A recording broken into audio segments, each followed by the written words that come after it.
喺07、08、09行貴人舒服懶運就懶咗3年，原來1011叫辛苦過人力量得財運喎。咁你聽到個名都知辛苦啦，係咪？咁但係如果你收入唔穩定，行辛苦過人力量得財運係做呢行最好嘅運嚟㗎，係代表多勞多得，仲要唔止喎，辛苦過人力量得財加權力地位提升，咁有機會名氣仲大啲喎，仲要唔止喎。睇埋個八字。咁原來王菲屬木嘅，咁原來去到2014、2015呢2年都係木嘅年，原來仲有個人高峰運。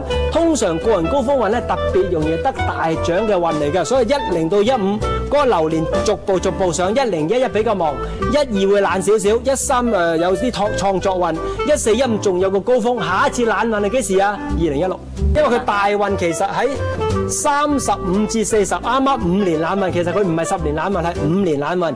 咁40至45咧，呢5年係做翻嘢運，跟住45至50又行翻懶運。會唔會生仔咧？好想追個仔噃。生仔啊，咁可能要2011機會大啲喎，因為2011佢先沖太歲，先容易有 BB 喎。